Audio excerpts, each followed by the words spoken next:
Buenas tardes. Esta tarde en el seminario Jueves Mínimos tengo la ilusión de presentar a un amigo también de Murcia, como yo, con el que tuvimos ocasión de trabajar muchas veces, Julio y yo, antes de venir para acá, para Granada, hace ya 10 años, en los años 90, en varios proyectos, en varios yacimientos, tuve ocasión de trabajar y además de esa relación laboral, cultural, tuvimos una relación muy fuerte en el sentido de que nos unía el interés común por el estudio de los materiales y las técnicas constructivas, de manera que cuando nosotros hacíamos una excavación y aparecían restos constructivos de interés, enseguida avisábamos, luego Julio llamaba a Francisco Javier, que venía por las excavaciones, fotografiaba, analizaba los restos que había, discutía con nosotros. Nosotros le contábamos, porque sabíamos de esos restos, sobre todo desde el punto de vista arqueológico, de tecnología, de la fase, de cómo se relacionaban con otras estructuras.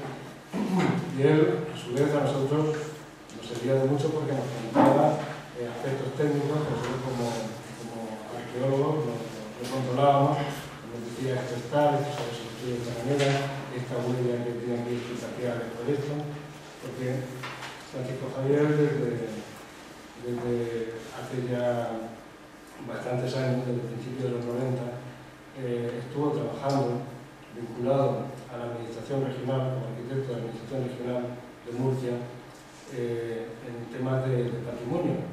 Y ahí se encontró con una cantidad de construcciones medievales, de tapial, a las que había que hacer frente en el sentido de rehabilitar, de restaurar, de consolidar.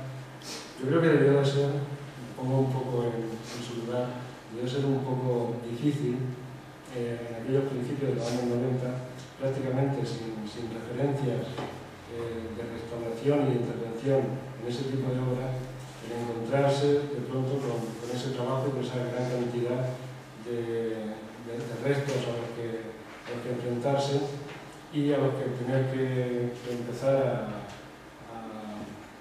actuar sobre ellos prácticamente sin haber tenido maestros que le dijeran esto se hace así, esto se hace de esta manera, y tener que investigar él por sí mismo, tener que hacer elaborar su propio manual y estudiarlo a la vez que iba interviniendo. Francisco Javier es arquitecto por la Universidad Politécnica de Valencia desde el año 89 y a lo largo de estos años que venía comentando fue acopiando material para su tesis doctoral que se tituló Tapicería en fortificaciones medievales y que la presentó en la Universidad Politécnica de Valencia en el año 2007. Como decía, fue arquitecto del Servicio de Patrimonio Histórico de la región de Murcia del año 90 al 98 y desde el año 2000 es profesor de la Universidad Católica San Antonio de Murcia, donde imparte asignaturas como materiales de construcción, historia del arte, historia de la restauración arquitectónica, protección, restauración y rehabilitación del patrimonio arquitectónico, etc. Ha dirigido muchos proyectos en la región de Murcia y fuera de ella, sobre todo castillos, fortalezas, Larache, Monteagudo, el castillo de Bertolay, la muralla de Murcia, en Verónica, en despoblados andalusíes como Sillasa y Villavieja de las Parras, en la mezquita del Centeno de Lorca, el resto arqueológico. Tiene escritas numerosas publicaciones, unos 30 artículos, codirector científico del proyecto de SIMED, Sistema de Defensivos en el Litoral Mediterráneo, que se desarrolló en 2007, colaborador en la excavación de la Universidad Autónoma en Oxirrinco, en Egipto, participó como investigador en el proyecto de la restauración de la tapia de la península ibérica, criterios, técnicas, resultados y perspectivas, un proyecto que ha sido muy interesante y que ha dejado una monografía de referencia para los que nos interesan estos temas, y además yo también destacaría que actualmente estoy dirigiendo 5 tesis doctorales, lo cual me parece que está sembrando el camino para que quienes vengan después que él nos encuentren con la memoria de referencias que se encontró en su momento. Bueno, este es el aspecto finalmente de los datos. Yo quisiera, antes de darle la voz para situar un poco a todos ustedes el tipo de arquitecto que es Francisco Javier, contar una experiencia personal. He trabajado con él en varios lugares, en varios monumentos, y recuerdo en uno de ellos, que voy a decir del sitio, pero que era su manera de trabajar, esto les puedo ilustrar, en el cual llegaba al principio de la obra, Francisco Javier era el arquitecto y el arqueólogo, era un castillo, y llegaban los promotores de la obra, los concejales, los consejeros, los directores generales que habían puesto dinero, etcétera, todo el mundo. Bueno, cuando iba a empezar la obra, Francisco Javier, va a empezar a restaurar por dónde. No sé cómo iba a restaurar, primero que excavar, si no se excave, se verá, según se aparezca. Iban pasando las semanas, llegaba a la obra, que se tenía que reunir con el arqueólogo, con los promotores y con el resto de la gente más de todo. Tiempo viendo los libretos por aquí. Bueno, entonces la moneda por donde iría, yo creo que sí. Pero ¿estás seguro? Seguro no, Francisco, yo creo que sí, seguro. Y si excavamos más, podemos saber si lo veo. Si excavamos más, creo que sí. Venga, vamos a ir excavando.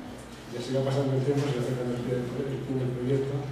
Los promotores decían, Francisco Javier, ¿qué hacemos? Que tenemos que empezar a ir haciendo pruebas de argamasa. Entonces tenía ya sido pruebas de argamasa. Iba pasando, ya pasaron los más meses. ¿Tú estás seguro de la moneda? Seguro, pero vamos, casi seguro. Tenía que ir a más. Y no había manera de empezar la obra. Llegaron los maestros de obra. Francisco Javier, ¿qué hacemos? Seguir haciendo pruebas, pero si llevamos pruebas ya hechas de veces, a veces se tiene que secar. La masa se tiene que secar para ver cómo queda después. No importa que esté, se hace un mes. De manera que al final llegaban los concejales, los técnicos de la comunidad autónoma, los técnicos del ayuntamiento, hablarme a mí, por favor, convence a Francisco Javier de que deje de instalar, que vaya con la arqueología y empezar a restaurar y empezar a hacer la obra. Bueno, con esto es un ejemplo del tipo de arquitecto que es Francisco Javier. Es decir, los arqueólogos, como podéis imaginar, que estábamos encantados de trabajar con él. Y ese cuidado por el detalle, esa modestia que demostraba, esa meticulosidad, es lo que se refleja también en sus artículos y en su obra. Si ustedes la leen, que seguro que muchos de ustedes lo conocen, lo que precisamente esa personalidad es lo que se refleja en su trabajo y en sus publicaciones. Y nada más, ya le doy un paso y le dejo que se vea que no dé esta conferencia tan mal. Muchas gracias. Desde luego, con el trabajo que me lo ha dejado como para que me encarguen algo.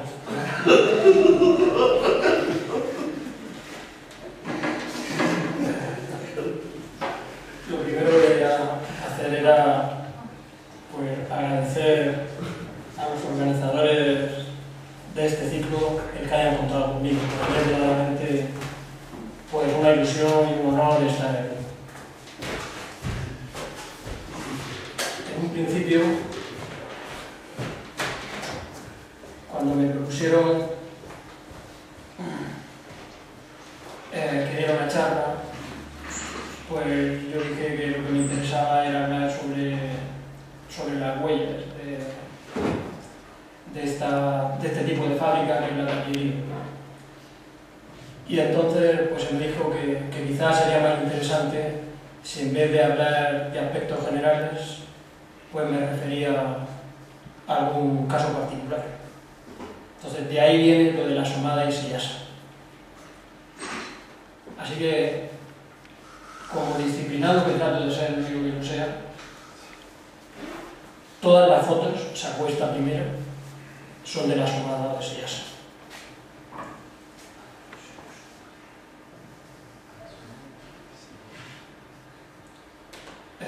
Para mí resulta también pues, difícil el hablar aquí en un sitio donde las tapias, bueno, difícil y agradable, las dos cosas al mismo tiempo, donde las tapias forman parte pues, de lo cotidiano, de lo familiar.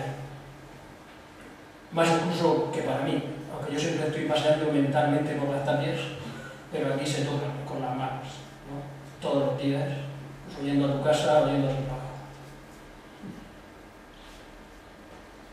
No voy a tratar de descubrir nada, sino que este tiempo que vamos a compartir, pues quiero que sea eso, un momento en el que podamos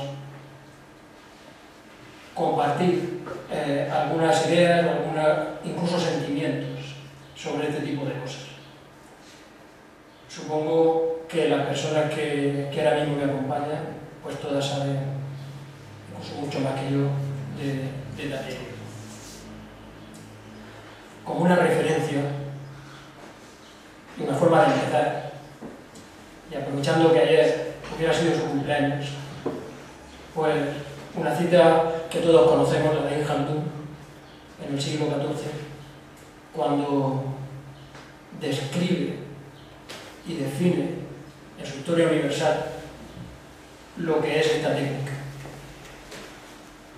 Y habla de que todo esto se fabrica con dos tablas, que se presta a los usos locales y que además de las dos tablas, estas hay que entrelazarlas con travesaños y sogas. Y luego lo único que hay que hacer es verter el material, tierra o tierra y cal, dice él, y se apisona con pisones que están hechos para eso. Y luego es cuestión de seguir cambiando las tablas de lugar y así hacer lo que quieras. Bueno, pues de eso vamos a hablar, no porque yo se lo vaya a descubrir, sino que de eso va nuestra conversación.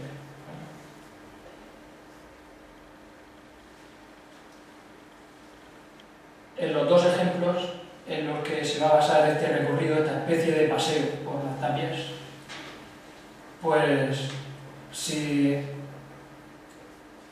nos situamos en la ciudad de Murcia, el castillo de la Asomada está al sur de la ciudad, a unos 15 kilómetros, y Sillasa, no solo su castillo, sino el poblado, pues está a unos 50 hacia el norte.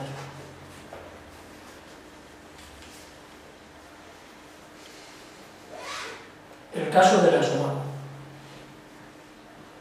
No solamente vamos a hablar de tapias, sino también un poco de arquitectura, porque al fin y al cabo pues todo está entrelazado, al menos para mí. Ahí se ve el emplazamiento impresionante del castillo de la Asomada. Y terminando con Ibn Khaldun, no voy a volver con Ibn Khaldun, pero me inspira estas palabras que también escribe en esa voluminosa obra de su Historia Universal. Dice que un rey comienza una gran obra, pero nunca la termina. Y la Asomada es un ejemplo, porque luego, por las circunstancias de Inmardanis y de la propia Murcia, pues no fueron propicias para que se continuara. El lugar donde se enclava es muy especial porque desde él se domina tanto al norte lo que es la vega del Segura y del Guadalentín, es decir, la Huerta de Murcia, y hacia el sur pues es la planicie que desemboca en el Mar Menor, el campo de Cartagena. Y realmente desde la fortaleza se divisa una cosa que otra. Desde la fortaleza ves el mar, si el día es medianamente claro. Y la obra de la Asomada, de alguna manera, lo que viene a significar para mí como idea, es de que la técnica a la que nos referimos pues sirve tanto para una pequeña construcción y para un albañil de un pueblo como para hacer una gran obra. ¿Qué le voy a decir? Solo hay que asomarse a la puerta.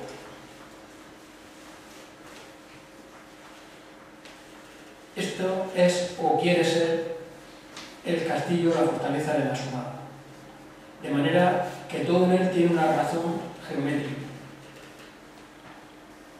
Esa razón incluso se puede adivinar.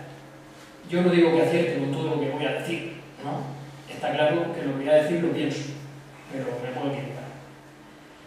En una esquina incluso pues, hay la señal de un poste que puede servir para el replanteo, porque a partir de él se colocan las tablas. Aunque debajo tenga argamasa, pero es una argamasa como que prepara el lugar donde situar las tablas. Como he dicho que es un paseo, pues vamos de verdad a pasear, ¿no? Que creo que merece la pena. Ahí ven el estado en el que se encuentra la fortaleza y no sabemos si llegó a ser mucho más.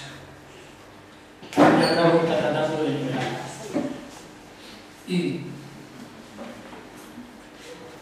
está claro también que el emplazamiento y la situación es totalmente voluntariosa.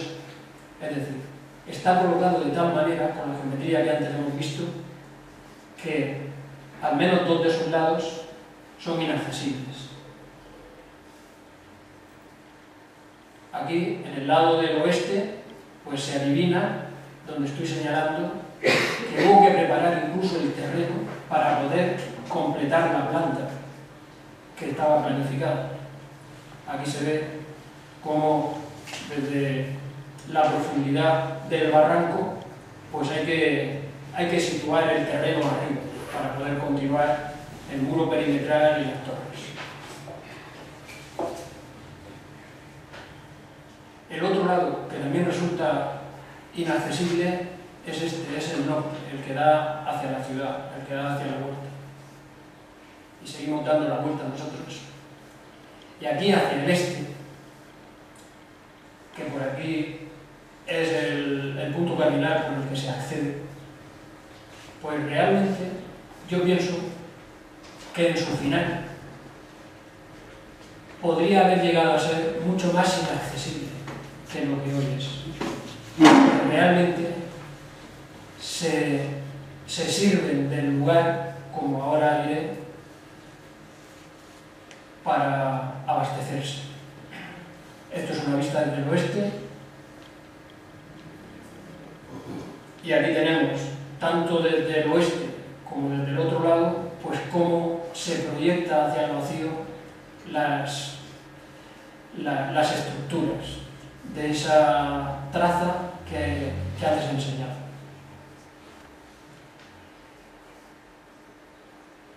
Si la tapicería tiene sentido,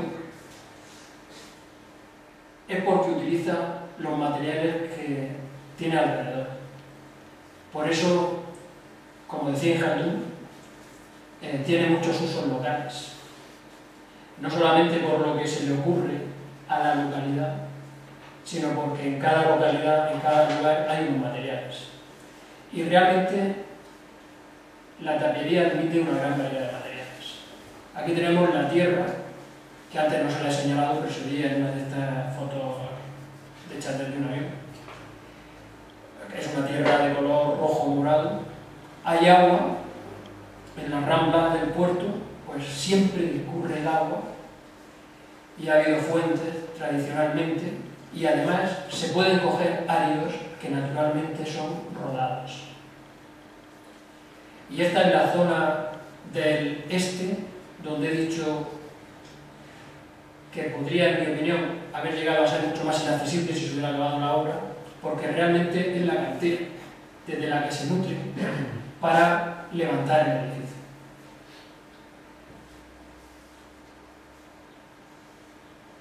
¿Qué se hace con esos materiales? Pues hacen tapias, ¿no? No se me hacen otra cosa porque de hecho es el argumento de la charla, ¿no? Pongo esta foto para que vean un aspecto que va a ser de las tapias. Y es, en primer lugar, ¿qué materiales se pueden utilizar en una tapia coherentemente? Normalmente, o más generalmente, se asocia la tapia con la tierra. Y es muy razonable. Pero realmente se puede usar coherentemente con la fábrica, con la tecnología, cualquier material capaz de conformarse en un encofrado y de poder ser apisonado, más o menos. Entonces, ¿qué vemos ahí? Pues ese es el material que va a conformar una buena parte de las tapias de la Asomada. Como ven, está formado por un mortero que es de cal y están las gravas incluso de un tamaño que ya en ocasiones se pasa de gramas y que están rodadas porque son material de la rama. Ahora veremos cómo ese material es uno, pero hay otro material que no es rodado, como es el extraído de la propia cima del monte. Aquí se ve en este corte de un trozo de material del castillo cómo realmente la mezcla está bien hecha y cómo hay intención en la granulometría.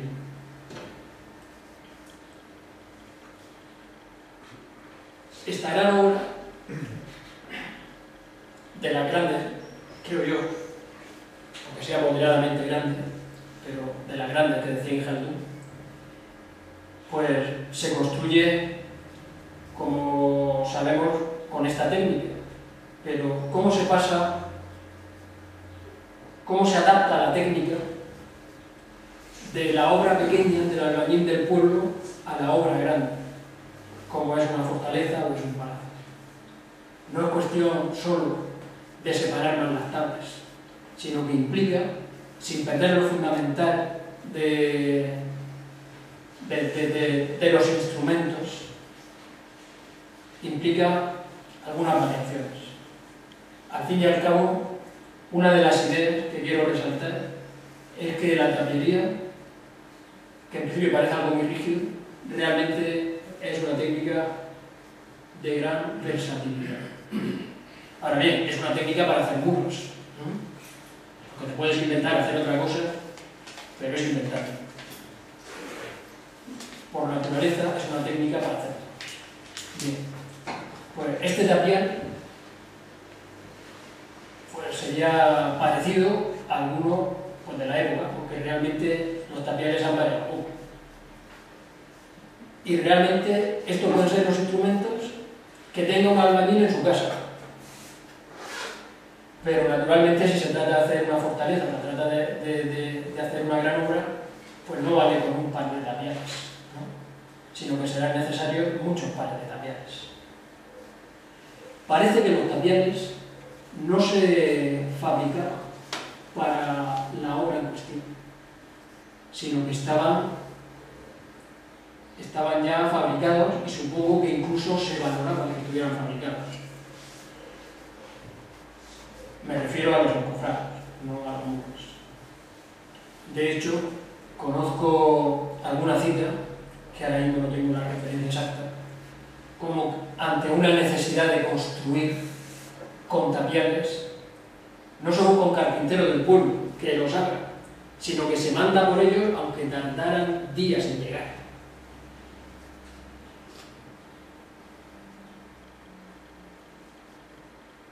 Dentro de los utensilios para fabricar una tapia, pues naturalmente es fundamental el peso. En el caso de la asomada, una huella que puede corresponder a un pisón y que se parece a la primera foto, a la de la portada de la presentación, que es la única que no es ni de la asomada, ni de Sillasa, ni la he hecho yo, las demás sí. Pues esto puede ser la huella de un pisón como esos. Y naturalmente, y es muy posible que por el tipo de materiales usados en la asomada, pues sea más propio utilizar pisones de ese tipo anchos que no pisones que confluyen o en un vértice o en una arista un poco ancha, ¿no? como para centrar la presión en algún punto, como por ejemplo pues en la costa pegada al tabial. Como saben, el otro recurso que dentro de los utensilios de la tapicería pues sirve para llevar el muro pequeño al muro grande, el muro estrecho al muro grande, pues es utilizar otras agujas.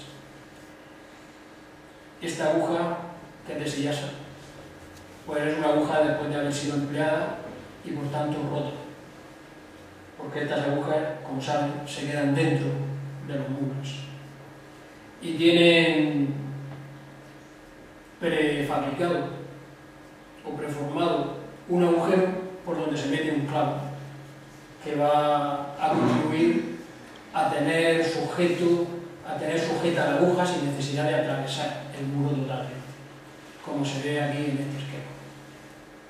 Los tapiales son los mismos, pero las agujas no son las mismas. Pues podrían ser las mismas, pero cargándoselas al final.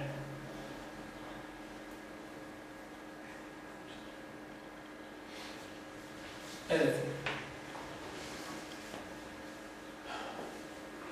todo esto de lo que estamos hablando es propio de una tecnología versátil y de una tecnología propia del momento, pero que ha perdurado por lo natural. O sea, naturalmente, todos estos recursos dejan sus huellas. Nosotros, al ver las tapias, quizá no podamos estar seguros exactamente del recurso, pero sí que podemos entrever la intención del que lo ha hecho, podemos tratar de identificarnos con el que lo construyó y realmente descubrimos cosas como estas u otras parecidas. Realmente los recursos seguro que no estaban en un manual. ¿Qué es lo fundamental para construir una tapia? De colocar, pues lo fundamental es colocar los tapiales en su sitio y que no se muevan. Que no se muevan a pesar de verter materiales y de apisonar el material.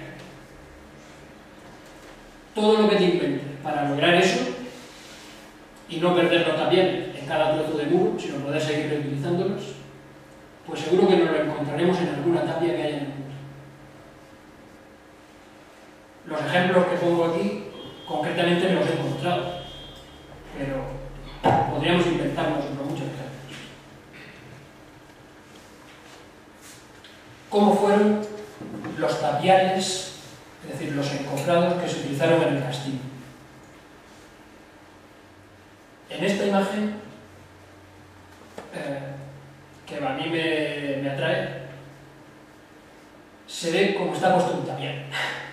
Y está puesto sobre el suelo, aunque no fuera horizontal. Y eso que uno puede pensar, podría haber puesto ejemplos más exagerados, pero me he disciplinado para poner solo los ejemplos que le he dicho. Del castillo de la Asomada y de Sillasa. Primero de la Asomada, después de Sillasa. Bueno, pues realmente lo importante es el asentarlo bien. Lo de la horizontal, que parece un axioma, pues luego descubres que las cosas son hasta más naturales. Y todo lo que tú puedes hacer con un tapial, si lo puedes sujetar, pues lo haces, ¿no?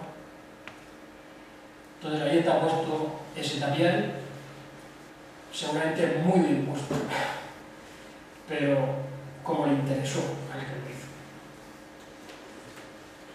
Y esto es tan versátil y tiene tantas posibilidades, y más, creo yo, en una gran obra que en una pequeña obra, que luego todas las irregularidades se absorben, de manera que queda un muestrario de señales y de huellas que uno se puede pasar un día, sino muchos días solo mirando. Por lo menos yo soy de loco que pueda hacer eso, ¿no? Aquí se ven más cosas, pero creo que en mi guión el resto de cosas te lo después. Bueno, la medida de ese posible tapial, que es de los pocos sitios donde se puede adivinar el tapial en esta fortaleza. Recién hecha seguro que se adivinaba en todos los sitios. Pues, pese a que Ibn Khaldun decía que lo normal es que el tapial se prestara a la variabilidad de usos locales y de costumbres, pero que tenía 2 por 4, decía él, es que ahora no me... 2 por 4 codos. Pues, como no se puede encontrar de todo, yo no voy a afirmar nada categóricamente, es que no lo pienso. Porque cada cosa es, pues, como quiso el que lo hizo, como pero. Yo me he encontrado más la proporción de 2 a 5. De 2 codos por 5 codos. Eso lo adivino más en las huellas que veo de los tapiales. Y por otra parte, cuando se hace una gran obra, como hemos visto en el esquema que he puesto antes, algo diferente a la pequeña, con la pequeña obra, es que se ponen muchos tapiales seguidos unos de otros y se enlazan unos a otros. Pero no se pierde ningún espacio, sino que cada uno se entesta con el anterior. Pero la altura, quiero decir, que en una obra como esta, uno, si esto estuviera claro que fuera un tapial, puede deducir la medida del tapial, la longitud, pero la altura, si yo veo esta señal, lo que sé es que el tapial era por lo menos así, de alto. Pero podía ser más alto. De manera que no es lo mismo hablar de tapias que de tapiales. Y no es lo mismo la medida de un tapial que la medida de una tapia. Una tapia siempre tiene que ser, como mucho, como un tapial. Pero puede ser mucho más pequeño. Bueno, aquí hay algo que puede ser el grosor de un tapial, que me parece estrecho. Si era así, debía tener otras maneras de armarse para ser mucho más consistente.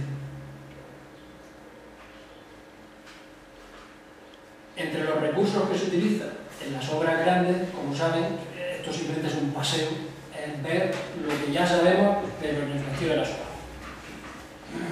Pues el recurso, como antes he citado, para sujetar la aguja, estas agujas que se ponen solo en un trocito de lo que va a ser la tapia, es clavarle un clavo, normalmente de madera. Bueno, pues ahí queda uno, el único que he encontrado en la somada. Que ojalá que nadie le eche cuenta para que siga ahí. Las agujas son de la somada, o sea, todo de la somada. Menos una imagen que está claro que no es mía. Todo lo demás es de la somada o lo he dibujado. Pues ahí vemos cómo son las agujas, que no solamente es propio de la somada, sino que es un tamaño normal. Y esta silueta, esta señal de una aguja, pues también le sonará a todos las personas de Granada que se interesan en mirar las tapias, porque aquí hay muchas tapias cuyas agujas dibujan, ¿no? un sello así. Está claro, porque en algunos sitios se conserva, que esa huella, sobre todo está claro cuando se conserva la cuerda, que esa huella es de una cuerda. Cuando no está la cuerda, pues supongo que será una cuerda.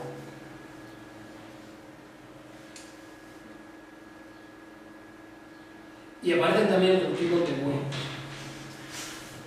que no tienen por qué ser agujas. Por ejemplo, esta, que además está inclinada y realmente da casi para atravesar la tapia. Bueno, pues antes en el esquenica que he puesto, pues se veía como recursos para sujetar los tapiales. Un tapial no solamente hay que sujetarlo por fuera, también hay que sujetarlo por dentro. Y cuando no tienes otra manera, pues le pones como un puntal que puede quedarse luego ahí perdido y que naturalmente dejará su impronta. O bien podemos encontrar huellas horizontales, también tan limpias como esta, que pueden ser podales, pueden ser maneras de entibar las dos tablas del tapial. Este es de los pocos sitios dentro del castillo de la Asomada donde se ve la huella de la frontera, es decir, donde se ve cómo el muro se terminó en una fase ahí y se terminó encofrando, lo cual no es fácil encontrárselo en muros que tienen como 5 codos de espesor, porque ¿qué requeriría eso? Pues requeriría utilizar un tapial, lo que es un tapial, como frontera, lo cual no es muy normal encontrarse. Siempre como fronteras, es decir, como encofrado en los laterales, pues hay otra tablita más pequeña que se pone ahí, con sus recursos del tapial. Que no se trata de eso, y además supongo que todos manejan el asunto. Incluso lo puede estar aburriendo. Las huellas pueden no ser solo como las que hemos visto antes, de verse limpiamente una aguja o la aguja y la posible soga que iba sobre la aguja, sino que podemos encontrar huellas como esta, que en algunos casos puede ser la aguja quebrada, como hemos visto en la aguja de verdad que ha aparecido en una imagen al principio, que como siempre queda dentada, después de quebrarla se vuelve a proteger con mortero, y entonces el mortero ocupa más en la zona donde ha quedado la parte de dentro de la V, y en cambio por la otra parte está prácticamente la madera, que acaba pudriéndose o acaba empujando el mortero al humedecerse y deformarse. Si nosotros vemos un muro como este, estamos viendo las tapias, es decir, estamos viendo las tapias entendidas como un elemento que tiene unas medidas y en el cual se van a basar las medidas del edificio. No respondo porque ahora habrá otras imágenes más exageradas, entonces prefiero responder después lo que yo pienso. Pero esta imagen, la flechica esta, me desaparece. Lo que sí vemos y quiero comentar es lo siguiente.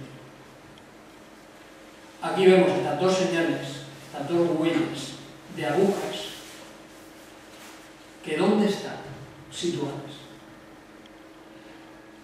Las agujas no se ponen dentro de la tapia en cualquier sitio, pues el ponerlas en un sitio o en otro tiene sus consecuencias dentro de la tecnología. Pues bien, estas agujas están puestas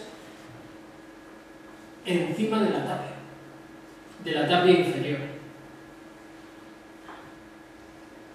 Y resulta que cuando se colocan los tapiales no solamente son algo que se deposita encima, sino que es algo que hay que asegurar lateralmente para mantener un ancho, un espesor y mantenerlo con fuerza.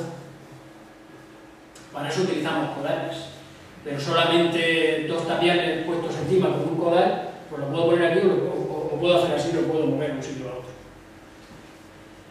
Entonces, el tener las agujas ahí, algún recurso nos tenemos que inventar, y ya lo digo, nos tenemos que inventar, porque tenemos, para hacer este paseo tenemos que ser constructores. para que eso sea posible. Dentro de todos los tipos de tapiales que uno se puede imaginar, pues resulta que hay uno que pertenece a la tradición, yo no digo que sea la tradición del siglo XIII ni del XIV, pero por lo menos Juan de Villanueva sí que lo dibujó así. Y realmente, para que el tapial funcione poniendo las agujas encima, o el tapial tiene muestras para que la tabla baje y se sujete a lo que ya está construido, o difícilmente lo vamos a sujetar. O sea, lo que cada uno se invente lo que quiera. O sea, lo que yo digo no se riñe con lo que cada uno se invente.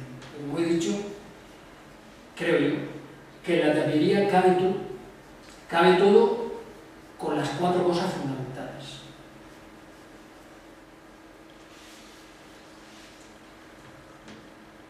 Esto lo he puesto pequeño como para esconderme. Una posibilidad. Bueno, si lo cambiara, lo podría ensanchar con el ordenador. Pero una posibilidad. Y que creo que puede tener sentido en un trabajo en el que tiene que trabajar mucha gente al mismo tiempo para que aquello sea factible. Aún así no se acabó. Y hay que utilizar muchos medios.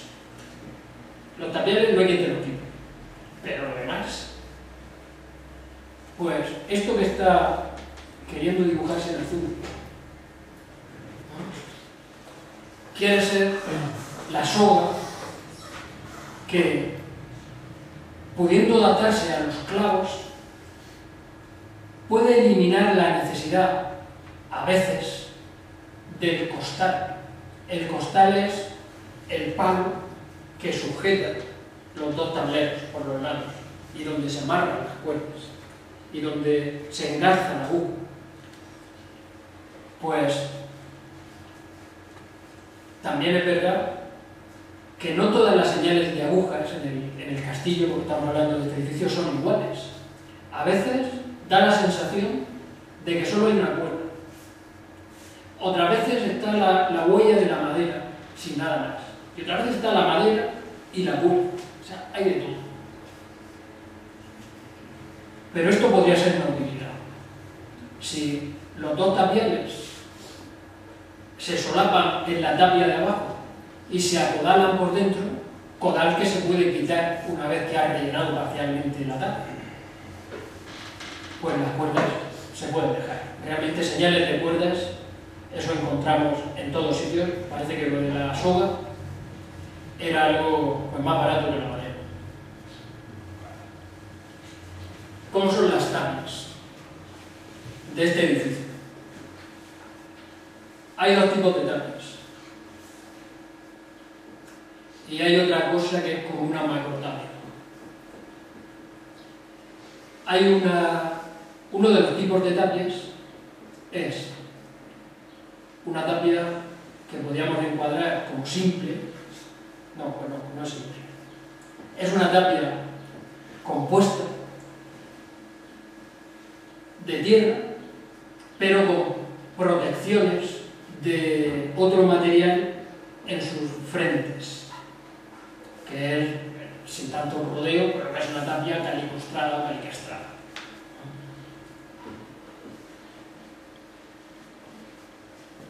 La costra aquí no es una costra muy al uso, es una costra un poco vasta,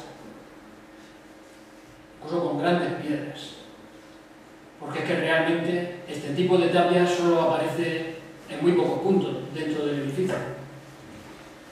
Y realmente es casi la técnica del resto, pero adaptada ahí, convertida en costras, para aprovechar, o con otra intención que no sea el aprovechamiento, ese material que tenemos al lado, como es esa tierra, la arenosa. El otro tipo de tapia, este para mí sí que le podemos llamar simple, en el sentido de que haciendo una abstracción es un solo material, al que le podemos llamar hormigón, ciclópeo. Es decir, un hormigón del que forman parte grandes piedras. Las grandes piedras son las que se logran en la cima del monte. son las piedras que se van extrayendo del lado de Levante, donde están las señales de haberlas cortado. Y donde digo yo que incluso si el edificio hubiera llegado al final, se hubiera extraído tanta piedra que la orografía sería distinta. Y no se habría hecho al tuntún, sino que se habría aprovechado para la defensa. Aquí hay aspectos a comentar, pero como hay otras imágenes, lo voy a comentar con esta, por ejemplo.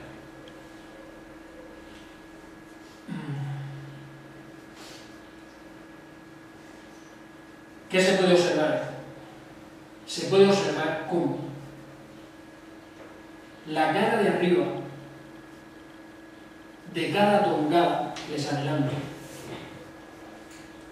es así. Es decir, es fina y con apariencia de fluido.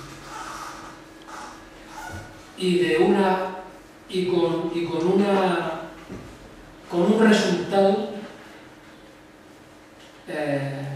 durable y capaz de ligar el conjunto. Toda esta capa, como ahora después veremos, otra vez, ya lo hemos visto antes en una imagen, pero ahora vuelvo sobre ella, ojalá que la guarden en su memoria. Pero cada tongada es de esa argamasa, o sea, de ese material que se ha fabricado con cal, lo más caro del lugar. Es un edificio caro que no se puede hacer cualquiera. La cal no se coge en el monte.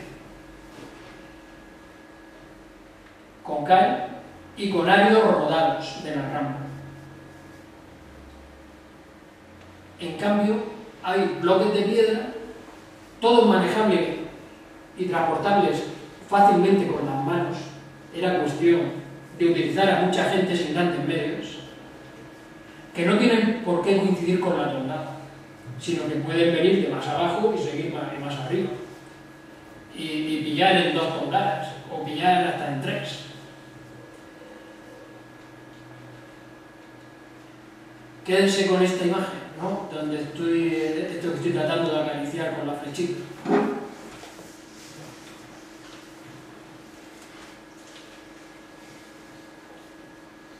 El resultado final, después de algún siglo, que es más final que cuando lo terminaron, es este. Realmente, al ver este paramento, lo que yo decía antes, aquí estamos viendo tapias o tapiales. Lo único que nos remite a un tapial y a lo que llamamos tapia como módulo son los agujericos cuando aparecen de las agujas. Pero realmente uno no diferencia ahí tapias, realmente diferencia tongadas.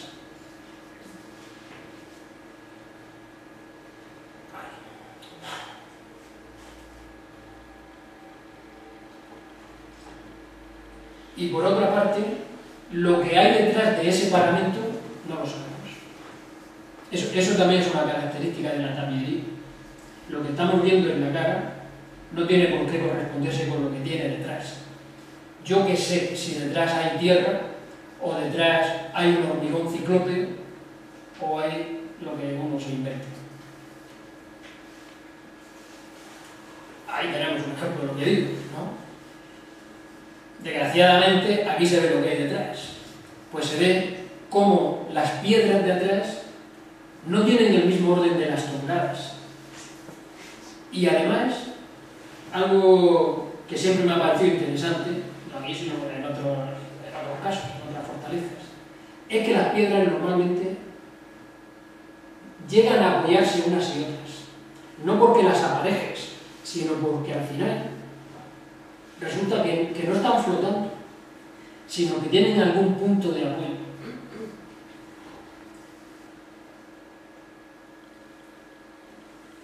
Las tongadas, si fuera una tapia de tierra, serían la mitad de estas, si estuviera bien, si fuera de calidad. En cambio aquí las tongadas son muy anchas, son muy muy altas. Y es que a veces tienen piedras, no piedras de las que se colocan, sino piedras de las que se amasan, que realmente no cabrían en una tongada de las que podemos ver en otro tipo de tapias. El que esto sea tan alto tiene sus implicaciones. Una de ellas es que es difícil de apisonar. Y otra es que este material, tal como está utilizado ahí, dudo que tuviera una consistencia para apisonarlo bien, sino que era más fluido que aquel material que tiene justo lo mínimo, justo la humedad para apisonarse, sino que aquí fluye. Esto lleva consigo imágenes, señales, signos, como las que he dicho antes que se acordara, de las superficies lisas y casi una foto de algo fluido, aunque hoy no fluya, de las partes de arriba de cada tongada. Y además otra cosa que voy a decir después. Mientras me acuerdo de mi guión, lo voy a seguir. Como ven, esta es la imagen, la textura de ese gran edificio que no llegó a ser. Pues siempre les falta material por la parte de abajo de cada tongada. ¿Por qué? Porque no fue bien apisonado. Porque no se apretó bien contra el tapial. Por su espesor, y además porque pienso yo que no se apisonó como se apisona la tierra. Y además con pisones que, si eran los que yo digo, así, de base, pues no sirven para apisonar con fuerza justo la costa, sino lo que hacen es repartirlo todo. De manera que esta imagen, más que de tapias, ahí se ve pues casi más exagerado que la anterior. Bueno, y aparte también, en muchas ocasiones, los áridos, cuando tienen una forma lenticular, no se ven acostados, sino que se ven verticales. Si tú apisonas una masa bien, lo acuestas. De manera que en esta imagen de una de las torres contrafuertes que antes se veían en el modelo que he puesto al principio, uno más que tapias, lo que está viendo son tongadas. A mí esto me recuerda con una imagen de hoy, no sé si tienen alguna imagen de lo que voy a decir en su mente. Me parece un edificio hecho con una impresora 3D.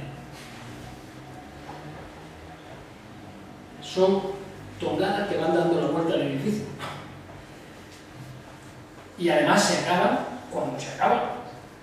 No es la preocupación de acabar una tapia.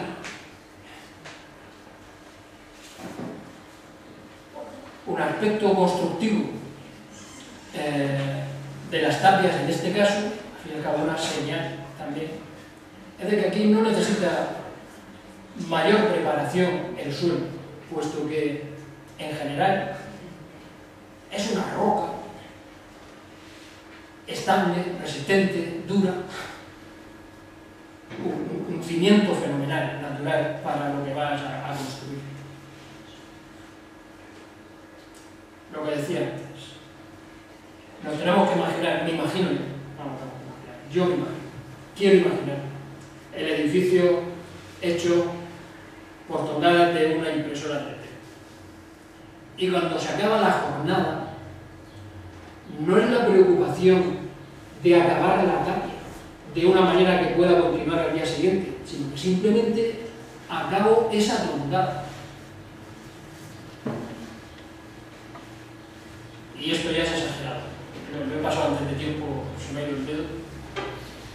Pero ahí se ve, en esto que es un cuadro a ponerle un marco, cómo las tongadas vienen de un lado o vienen de otro, Y cuando acaban, pues acaban. Es cuestión de dejarlo inclinado para solaparse bien con la reanudación del trabajo, sea dentro de 2 días o sea dentro de 2 años. Una cuestión que en mi lectura lleva consigo esta interpretación es también la siguiente, y es que realmente las tongadas estaban prácticamente carbonatadas cuando su superficie, cuando se hacía la siguiente, de manera que en alguna imagen de la que hemos visto antes, como que no tocaba pararme en ella, pero es que las tongadas se pueden quitar una a una y se van rompiendo una a una, incluso son un punto débil el ser algo tan suelto. Y es porque en el trabajo con estos materiales, no con esta tecnología, sino con estos materiales, el tiempo es fundamental y el tiempo hace que varíe. No solamente es fundamental el tiempo de secado, sino que el tiempo, la carbonatación que ocurre a partir de la superficie, es fundamental para lo que se puede hacer después. Y aquí en la mayor parte, pues una tongada está unida a la otra por gravedad, pero por poco más que por gravedad.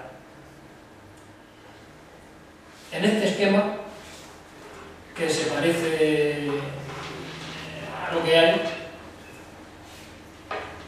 pues lo que está señalado, así en oscuro, con 2 matices, pues esto va gris o verdoso, es donde están situadas evidentemente, las tapias que son de tierra, con costa. Aquí, en estas 2 esquinas, la noroeste y sureste. Y luego, el interior de estas torres, o de estas masas, que arquitectónicamente y defensivamente son fundamentales, y a mí me parece, si en vez de Murcia estuvieran en otro sitio, seguro que tenían algún nombre. Pero vamos, yo me alegro de que no lo tengan. Pues realmente, desde el punto de vista defensivo, son son fruto de una mente que entiende cómo es la defensa, porque aumenta la superficie de flanqueo. O sea, es más fácil defender una fortaleza con estos dos cubos que si fuera uno solo que agarra la esquina. La zona con difícil defensa la aminoras.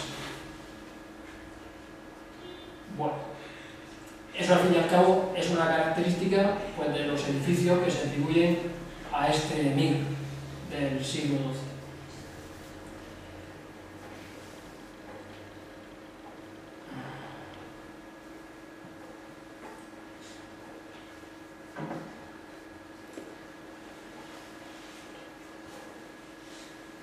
No sé si pasa nada. Bueno. ¿Cómo está construido? ¿Cómo voy a hablar en 5 minutos cómo está construido esto?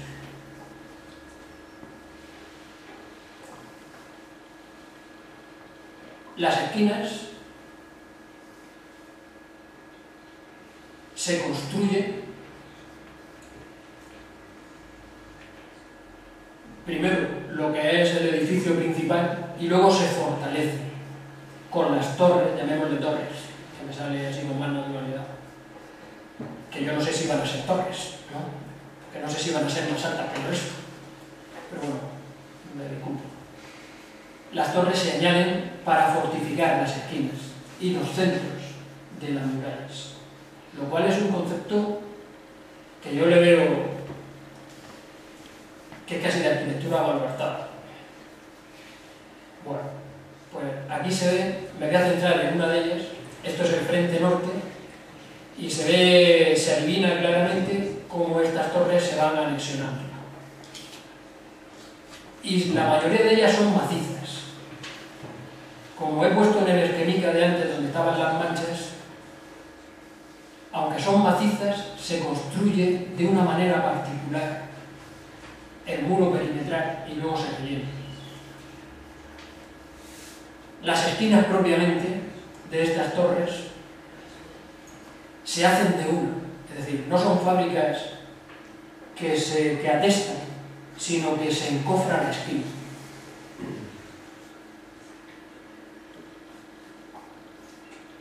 Aquí se ve en el extremo opuesto pues cómo esta torre, la sureste, pues está también, se adivina cómo está anexionada al muro y cómo las plantas crecen fenomenal en la tierra. En cuanto veremos con detalle o algún detalle más de cómo se construye una de estas torres. Pero antes, en cuanto a la organización de la obra, imaginemos que la obra tiene que organizarse para hacerse eficazmente en el menor tiempo posible, con la mayor calidad posible. Pues esta manera de terminar, que es propia de los muros que son muy anchos, porque difícilmente pongo una frontera en el lateral, y además porque es más fácil solapar la continuación de la fábrica, porque al menos voy a tener menos problemas en la junta, porque por gravedad la siguiente parte del muro me sella el anterior. Pero aparte de eso, vemos que está, salvo la señal que les he puesto antes, donde se veía que había de verdad un tablero que había encofrado una tabla y separándola de la siguiente, en la mayor parte están inclinadas de una forma organizada, de una forma premeditada. Fíjense cómo la altura de cada tapia, a la altura de cada tapia sigue continuando esa manera de terminar. ¿Por qué? Porque es una rampa que sirve para construir, que sirve para acceder, ¿no? Precisamente a la tapiaría, una de las virtudes que se le atribuye es de que necesita, de que no necesita andamios. A lo mejor ¿no? En algún sitio, o por lo menos necesitará escaleras, ¿no? Pero las rampas van a facilitar muchísimo el trabajo, cómo seguir construyendo en altura un muro de estos. Y en este caso, pues no solamente una rampa, sino dos rampas que confluyen en un muro que es una plataforma para distribuir el trabajo.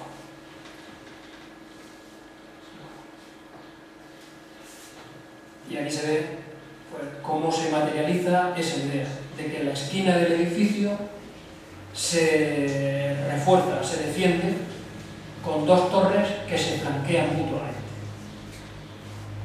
Y vamos a recorrer, casi para terminar la sumada, que si ya se ha sido más grande va a ser más pequeño el paseo.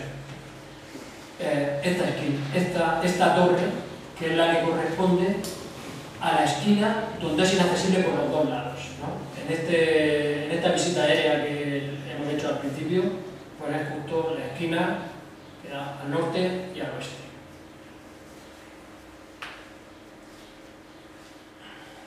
Las tapias que construyen este macizo contrafuerte pues recuerdan a otras fortalezas de Murcia que también se atribuye a Inmaclares, que es tapias de tierra con costa, pero reforzadas en las esquinas y en los centros, con macizos de hormigón. Aunque el aspecto no se diferencia de un lado a otro, porque todo eso es algo que ocurre en el interior. Aquí se ve.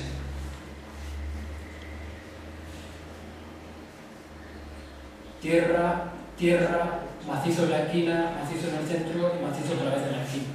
Y sigue con la tierra hasta llegar a encontrarse con el otro muro largo, lo que va a conformar la cortina de esa gran fortaleza. Y aquí ocurre una cosa curiosa que la voy a contar, que no tienen por qué creerse. Aquí se ve una de las esquinas, pero fíjense en algo. Hay tierra en el interior, por lo que quieran, porque aquí es que hasta la tierra ha sido expoliada.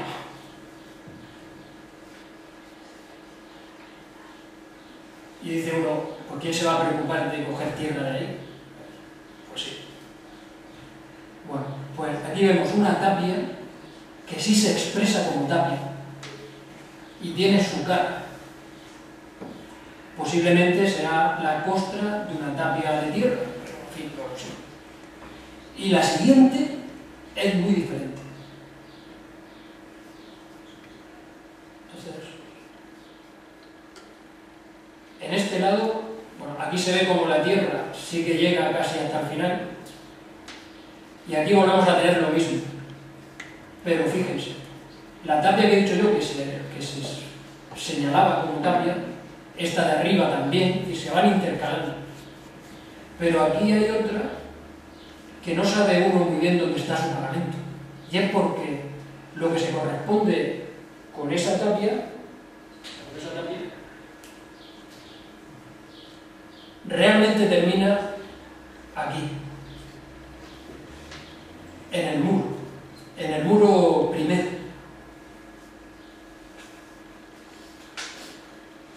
Aquí aparecen unas señales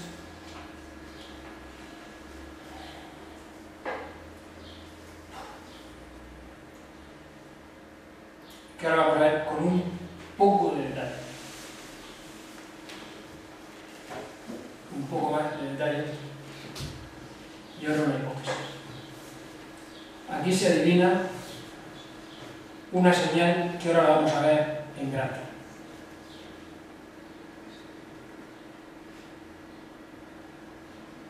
La vamos a ver en manera.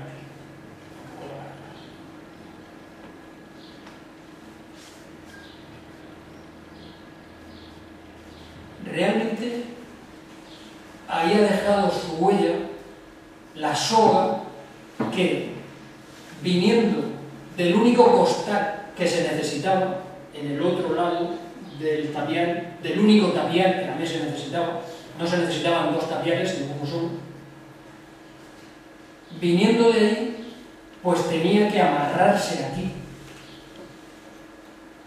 para hacer una tapia realmente concebida como tapia, la totalidad del macizo, encofrada a una sola cara.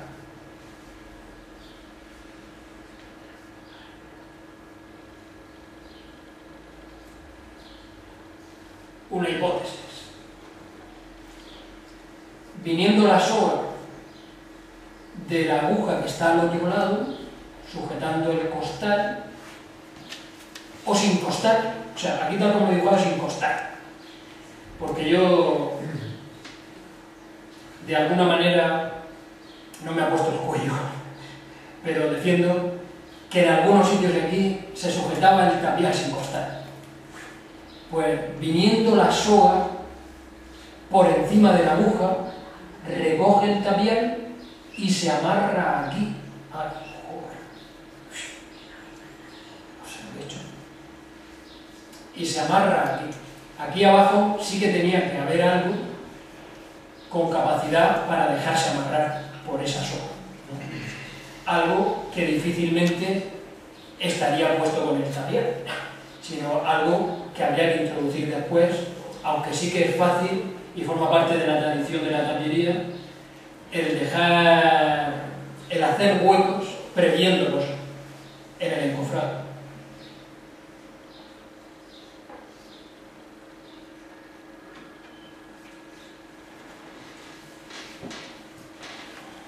Y para la parte de paseo que queda, mucho más corta, también pues supongo que casi todos conocen Sillasa, mejor que yo. Sillasa es una ciudad, es una población que se abandonó en el siglo XX y antes la vimos en un mapa. Bueno, pues la ciudad se asienta aquí en esta ladera, que aquí se ve tan bonito, y además da la vuelta por aquí. En este plano, que yo creo que se debe al centro, ¿no?, del Ayuntamiento de Murcia, y que está en el museo, la foto está hecha en el museo, pues aquí se ve la zona que se excavó durante una serie de campañas. Pero la ciudad es por lo menos todo esto. Bien, eso para ser buenas. En Sillasa no estamos hablando ya de un gran edificio. Por una parte, de un gran edificio, pero con menos pretensiones que el anterior, en su fortaleza, y por otra parte, en las casas, que sí que están hechas por los albañiles, por la gente del pueblo, no por la gente reclutada de buen o mal grado para servir a la construcción de los edificios de Levín, ¿no?, o de la autoridad del pueblo. En la fortaleza podemos ver las señales de las cuerdas que se van encadenando una con la otra. No tiene por qué, porque la tapia de abajo no tiene por qué tener una continuidad con la de arriba, en cuestión de sogas, ¿no? Pero aquí vemos las sogas como que van yendo de tapia a tapia, es decir, del clavo de abajo al costal que estaría por aquí, y luego pues se amarra otra vez este clavo para llegar al otro costal que estaría por ahí, en la tapia de arriba. Y habría un sentido o en los dos sentidos. Podría haber de todo. Pero no necesariamente tienen que estar las cuerdas en el mismo plano. Hay sitios en que sí y sitios en que no. Podría estar la cuerda un poco más allá, ¿no? En este caso sí que se cruza.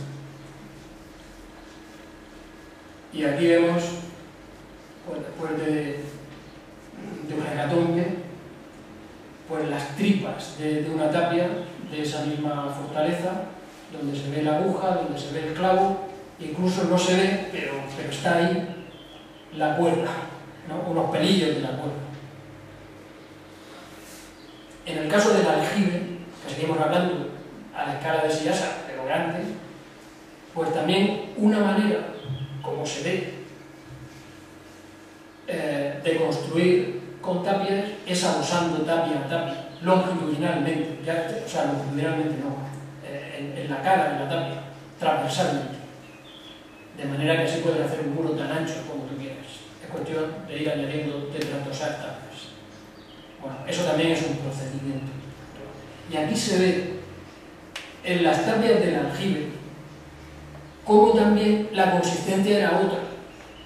Como he dicho antes, para cuando se utiliza una argamasa totalmente con un conglomerante, que en este caso incluso podría tener algún aditivo que sea hidráulico o adición, pues cómo su fluidez era tal para que se marcaran las huellas de los animalicos que estaban por ahí. Ahí están las huellas. Y bajando al terreno de las casas, pues vamos a recorrer 3 o 4 tapias y ya está. Lo primero es que los recursos son menores. ¿Cuáles son los recursos de Sillasa? Pues la tierra. También es una zona rica en yeso, entonces también hay yesos. Y para los ricos, o administrándose, pues poner el buen yeso o la cal protegiendo la tierra o haciendo los zócalos donde tienes que asentar la tapia de tierra. Bueno, entonces se ve como aquí predomina la tierra, milagrosamente conservada, y esta foto es de una tapia, no es de una tapia. Esa foto es la señal de un tapial, pero es que con un tapial, aparte de morirse y que te lleven al entierro, pues también se puede construir sin hacer tapias, porque tú puedes utilizar el tapial como encofrado, como entofado una cara y poner piedras, no desde arriba, sino poner piedras. Pues yo he conocido a algún albañil en un pueblo de la zona que me decía que él casi nunca había, algún albañil muy mayor, que decía que él casi nunca había construido con ladrillos, que él había construido poniendo piedras así. Bueno, pues aquí vemos qué diferencia con lo que hemos visto antes, ¿no?, de la Asomada y de la otra fortaleza, cómo esto es tierra y el lujo es la protección de los lados. Y cómo, pues, como construcción lógica y recurso de buena construcción, pues es poner un zócalo bajo la tierra, que aquí se ven las señales, iba de señales la cosa, de las agujas, pero no he encontrado ninguna buena foto para que me crea, pero aquí están las huellas de las agujas que en este caso sí que se extraen. Un recurso de pueblo, en el mejor de los sentidos, y de buena construcción, para reforzar las tapias, allí donde económicamente tengo que utilizar ese recurso, pero que no lo utilizo donde no lo necesito, es en los refuerzos. Aparte de las caras, se refuerzan los extremos cuando tengo que hacer un hueco, o cuando tengo, en ocasiones, cuando tengo que hacer una esquina. A eso se le conoce hoy día como brencas, y en Sillasa pues hay muchas tapias de brencas que vemos en los huecos, en este caso de los salones, cómo está la brenca dibujada. Es un material más resistente que la tapia que lo va a acompañar, porque ese material es el refuerzo de la esquina, que va a tener más rozamiento, va a tener que soportar muchas más acciones y solicitaciones. Pero el resto es tierra. Más brencas, siempre a los lados de una puerta, y aquí, aunque esto sea un valor ponerlo, pero aquí vemos los restos de una brenca en una casa que soportaba un muro, reforzaba un muro que soportaba una preciosa alacena, y la vemos aquí, la brenca de ese muro de tierra. Aquí, en los restos, después de la excavación y poco más preservaciones de este muro, de una de las casas, pues aquí se ve el arranque. Esto es una tapia conservada, y aquí se ve, bueno, una tapia llega por aquí, y aquí se ve el arranque de una brenca, porque aquí está la puerta. En cambio, aquí que hay puerta, en el último momento no hay brenca. ¿Qué quiere decir? Que esa puerta es del último momento, porque no se construyó ese muro para que hubiera ahí una puerta, si no hubiera tenido también una brenca, o hubiera estado aquí en vez del otro lado. Y como única imagen de algo que tiene que ver con la restauración, pues aquí lo que se hizo fue reconstruir la brenca, porque significaba, es una señal de las tapias y que significa. En esta imagen que ya hemos visto, en otra de las casas, pues vemos otra tapia que desde luego supone una riqueza que no tienen las demás. Esta, pues si no era del emir, por lo menos era del bien rico, que son tapias de hormigón, y además, como en este caso, sí que se aprovecha, sí que los tapiales tienen sus tablas que nos cosen, pues quedan las señales de lo que llamamos hoy el marzón. Ahí está la misma tabla vista desde arriba, y en la misma casa de alguien con poder, pues siempre que se producía un escalón en el terreno, en la topografía de la casa, se utilizaban tapias de ese tipo, no tapias de tierra. Para terminar, pues dentro de lo que se hacía por el albañil del pueblo, aquí vemos reflejado justamente lo que era su tapial, y él con 2 tapiales se bastaba. Esta es la señal del marzón que cosía las diferentes tablas, y en este caso, como se hizo contra algo y no tuvo que ponerle ahí una frontera, pues se dibuja el tapial tal como es. Bueno, pues como sé que normalmente acaba antes, no quería marearlo demasiado con el paseo, pero al fin y al cabo la idea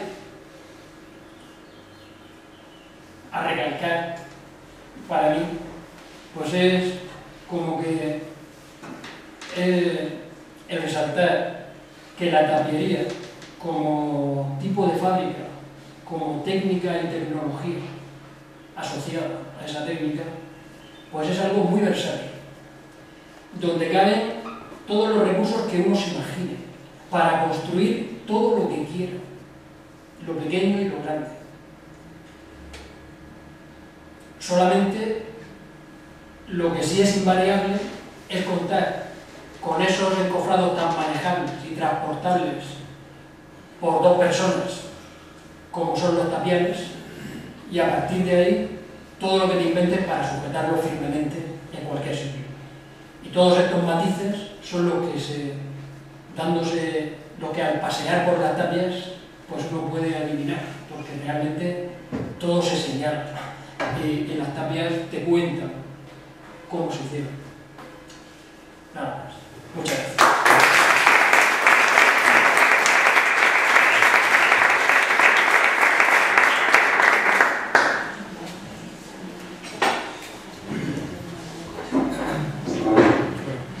Empieza el turno de preguntas. Esperamos.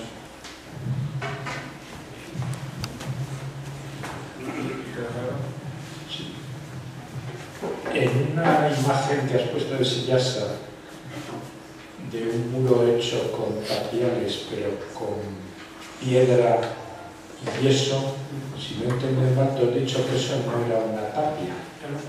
El que no sea una tapia no lo dice esa foto, lo dice la otra cara. Porque si la otra cara se nota que ha sido puesto, mampuesto, de ahí se lo dice. Ahora mismo no me tienen que creer, ¿no? Pero de alguna manera es la posibilidad. Y casualmente he conocido personas que han estado utilizando el sistema, ¿no? Hasta que se hayan muerto. Pero sí, yo digo que no es una tapia. Digo yo, tampoco eso tiene mucha importancia. ¿Está encofrado a dos caras? No, porque solo está encofrado a una cara. Simplemente sirvió de guía, sirvió de orden a ir poniendo con un mortero pequeñas piedras y así hacer un tabique. Es un recurso tradicional, o sea, en la arquitectura tradicional, Pero, claro, según por lo menos de esa zona. A lo mejor, si tú haces un muro de tapia que parte sea contra terreno, si no está encofrado por el otro lado, tampoco está bien. No. Yo ahí sí que le llamo tapia. O sea, para mí, Es un caso para mí hay dos cosas como definitorias de la tapia. El encofrado y el apisonamiento. Más o menos, pero el apisonamiento. Si yo utilizo un encofrado para poner algo y no salirme, tener una cara, aunque haya sido un tapial, para mí no es una tapia. Hoy, a lo mejor mañana, pues sí. Tú mismo has dicho que en la asomada la masa que se utilizaba prácticamente no debía estar fluida y no debía estar apisonada. Ya sabía que eso iba en contra de mi argumento. Cuando rellenan los tapiales con yeso tampoco es tapia, y el yeso no se apisona porque se echa fluido. Es decir, yo el apisonado... Bueno, la cuestión es, cuando yo hago un edificio de hormigón, ¿eso es una tapia? Pues en cierto modo sí. Bueno, pues si eso es una tapia, también todo eso. Pero para mí, precisamente, porque las palabras tienen un significado, yo a una tapia le exijo que por lo menos tenga esos dos recursos. En el caso de la asomada, se ha apisonado un poco, pero se ha apisonado. O sea, no simplemente se vertía, sino no se hacía esas tongadas. O sea, no es un material que fluye, ¿cómo se dice tú? Autonivelante. Ni se nivelaba con una llana. La llana era con un pisón. Eso está por demostrar. Sí. Todo lo que digo está por demostrar. No, todo no. Lo No. Bueno, para mí sí. Claro. Son posibilidades. Igual que los dibujitos. El mortero lo puedes repartir sin apisonado. Sí. Y por eso digo No, es verdad. que está por debajo. No, está claro. Que se puede compartirse. Lo que yo pienso es que el apisonado también fue un recurso al construir esas tapias. Aunque desde ese punto de vista son tapias hasta que se pueden poner en cuarentena, ¿no? Es decir, joder, ¿esto me entra o no me entra? Tenía yo que haberlo visto para ver si hacían así o no hacían, ¿no? De cualquier manera, el que cada tongado esté siempre más desgastada por la parte de abajo, para mí eso también tiene que ver con un apisonado deficiente.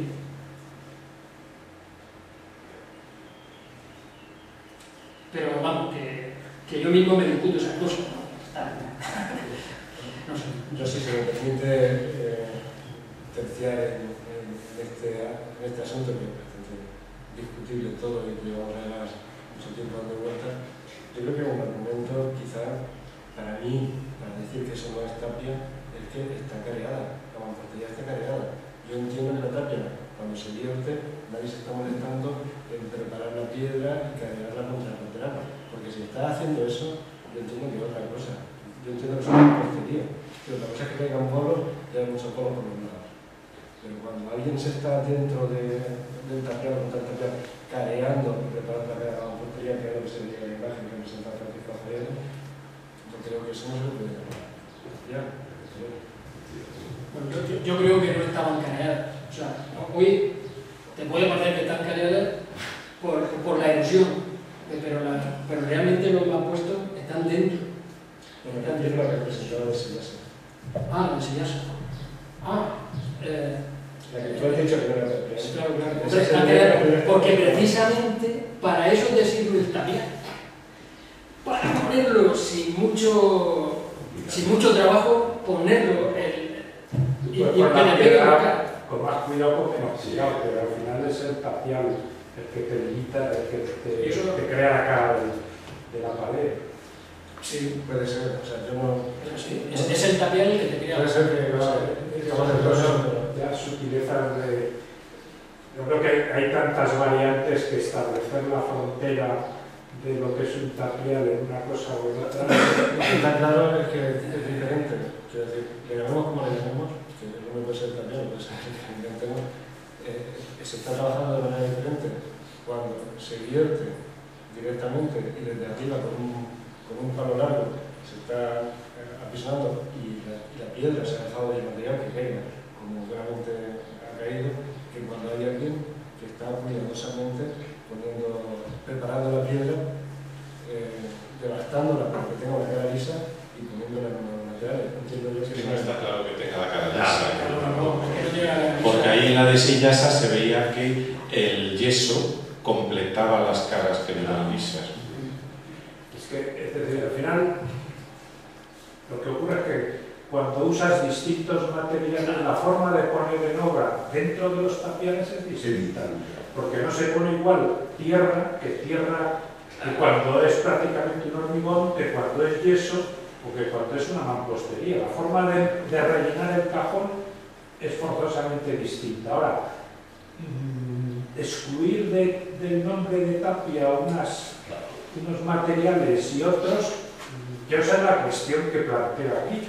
Tampoco es que yo sea... Pero si es que en la misma somada, esas toncadas, hay piedras colocadas con la mano. Esas grandes piedras las ponían con la mano. Estoy diciendo no lo he pensado yo. Es decir, el grupo de investigación que he sacado antes sobre el tapial, el grupo de investigación nacional, a eso no le llaman tapia. En ese libro que podéis consultar, le llaman mampostería encontrada. Sí, al fin y al cabo, en mi tesis lo que me gusta era discutir esas cosas. Pero que ahí, por ejemplo, Pedro, no se ve que la piedra esté tallada para hacer cara, sino que buscan en cada mampuesto la mejor cara y ya está. Pero esas piedras no han caído. No han caído, claro que no han caído, pero no han sido trabajadas previamente. Pero alguien se ha ocupado de buscar la cara buena y ponerla hacia afuera. Sí. Eso no ha caído. Sí, sí, eso sí. Igual que cuando haces costra, te preocupas de hacer la costra. Ahí la costra consiste en que pones las mejores piedras bien organizadas en la cara. Y después las de dentro no están tan bien organizadas. Digo, tenemos de como queramos, pero hay un sistema de construir que es diferente a cuando se está vertiendo, eso que Sí, sí. como es. Y otra cosa respecto a la diferencia entre el hormigón armado actual y estas tapias de argamasa, es que bueno, sí, el hormigón, es que estas se hacen por tongadas, aunque sean grandes de 20 centímetros, y el hormigón actual no se echa por tongadas, se echa todo a la vez. Esa es una buena diferencia. Y después, quizá otro sistema, aparte de apisonar, podría ser el picado, ¿no? Igual que el hormigón actual se hace picado y vibrado, como antes no había vibradores, pero sí, se hacía picado, ¿no? Entonces posiblemente, si era muy fluida la argamasa, pues haría picada también en lugar de apisonada. Sí, claro, sí, estoy de acuerdo. Sí, por eso mi frontera conceptual es eso. Es el que esté encofrado y la compactación sea un recurso fundamental para el orden. Los materiales en una tapia siempre tienen que estar ordenados, no son de cualquier manera. Incluso en una tapia que no sea, o sea, en una tapia a la que yo le llame tapia, se pueden poner ladrillos. Y es una tapia que yo le llamo mixta. Pero para mí hay una diferencia entre, porque estamos acostumbrados en la misma Granada a ver muros de tapia con machones de ladrillo. Pues para mí hay una diferencia importante para ver si los ladrillos forman parte de la tapia. Y es, si los ladrillos se pusieron dentro del tapial, porque a veces el machón se hace y se encofra contra los machones. Los machones son tu frontera. Pero otras veces no. Otras veces incluso con una tapia con muchos tapiales, tú puedes poner machos o refuerzos con ladrillo. Que incluso puede darse el caso, que lo he visto, en el que cada tapia, los machones están en un sitio. Como en Menórica, por ejemplo, los machones de hormigón se van a tener bolillo, ¿no? Pues incluso con ladrillo también podría tener bolillo. Entonces, que para mí eso sí es una tapia.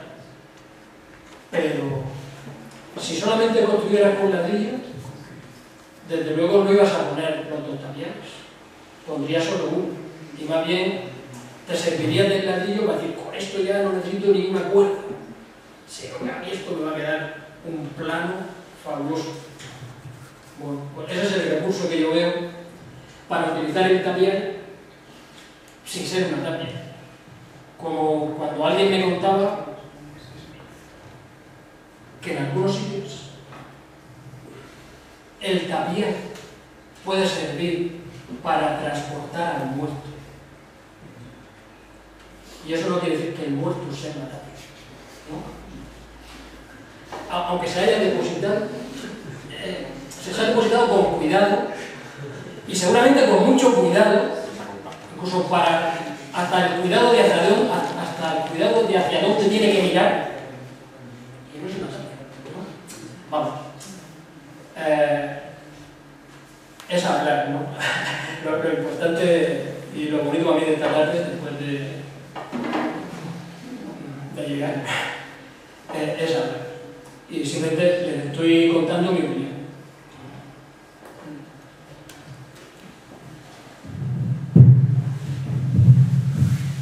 Aunque tendré que aclarar que yo esta vez ya sabe, porque en Murcia hay como un casi interés de que Sillasa se acabó sola, pues no es así. Entonces simplemente comentar que esos muros de tapial de hormigón que tú comentabas que podía representar una arquitectura como de más categoría, son unos muros hechos especialmente en puntos muy delicados de muros de contención que tenían que soportar una presión enorme. Por ejemplo, el muro de la casa número 10 que tú has señalado es un muro de contención que en la reforma almohade se come en parte de la parata superior y entonces tienen que hacer un muro de contención porque ahí hay una presión de tierra enorme. Los encofrados de la calle que pasan al pie de la casa número 8, 7 y todo eso, ahí se meten. Es decir,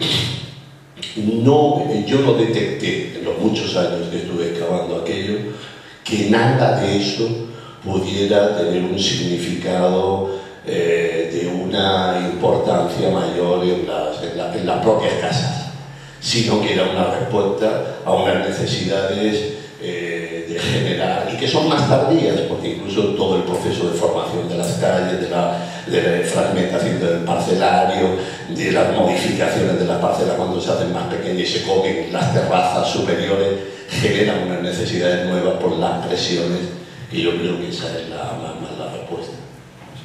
Yo no he tratado de dar una explicación a eso. A lo mejor, claro, yo es que no soy científico. La cuestión es que eso requería mayores medios. Es simplemente lo que quiero decir, no que sacara fuera de un rico y la otra fuera de un pobre. Naturalmente ahí se veía, pues, como dice Julio, que realmente ese muro es el muro de un salón que está 4 metros por debajo o 3 metros por debajo de la calle y había que sujetarlo. Y en el establo pues también, como baja el nivel, pues es un muro de ese salón. Lo único que quería decir es que se necesitaban medios para hacerlo. Lo de el rico o el emir, entre comillas y tal, eso ha sido quizá una manera de hablar inapropiada.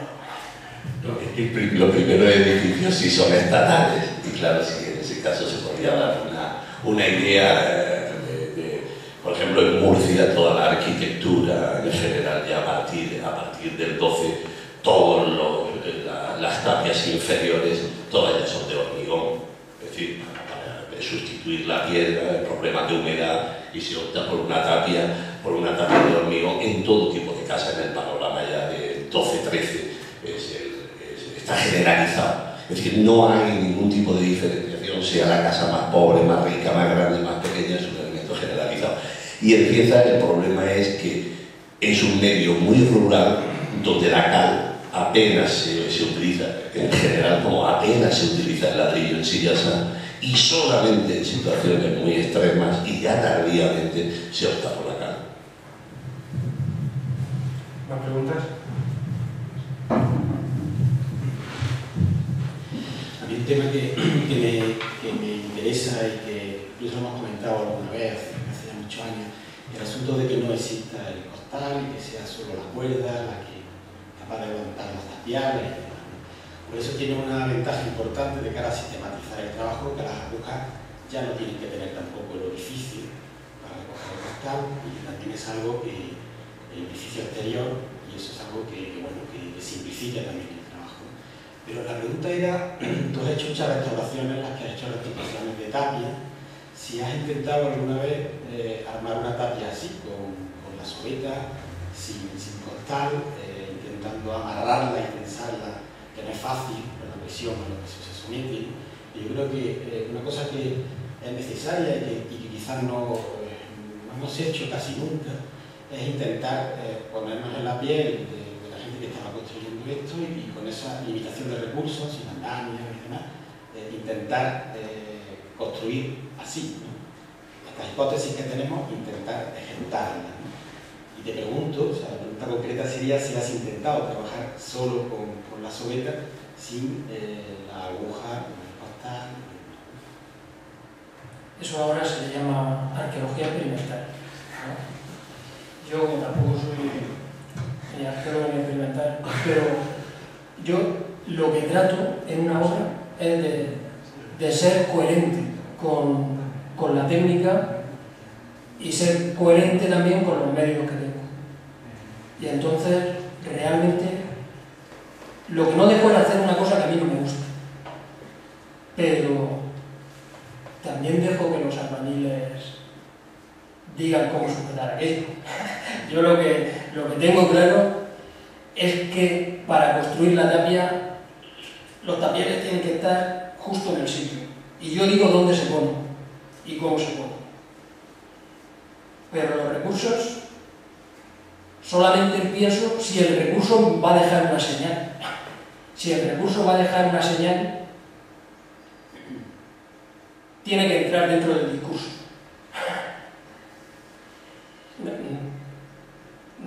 O sea, yo te he respondido a lo que me has preguntado, no sé si te sientes respondido. Pero no, porque a mí lo que me gustaría realmente era que aunque fuera con esa arqueología experimental, con esa un poco buscarla en el origen también, o sea, ser fiel en cuanto también a la disposición de los distintos elementos, yo creo que nos pararía bastante de pues sí. en cuanto a la... Y realmente, al decir esto así, con un poco de chiste, no trato yo de despreciar nada ni nadie, me despreciaría a mí mismo. No es eso. Me parecería súper interesante y famoso, ¿no? Pero el hacerlo, no cuando contratas una obra de restauración, sino como un proyecto de investigación, ¿no? Entonces ahí me dicen, no, ahora esto... Bastante es que le exija cómo es la cal que tienen que poner. Bastante que solo excaven, o sea, peor que solo excavar, como contaba antes Pedro al principio. Que no hacían la obra y que lo único que hacían era... Claro. Y que resiste las presiones de la meter cemento blanco y todo ese tipo de cosas. Pero se entenderá que he hecho pocas cosas, ¿no? Vamos, yo cuando me estabas diciendo me he sentido, me achicaba, digo, ¿quién me...? Digo, parezco peligroso, ¿no? Los clientes que pierden, como arquitectos, los que se deben hacer más futuro. Sí, realmente lo único que me importa son los amigos. Bueno, más preguntas.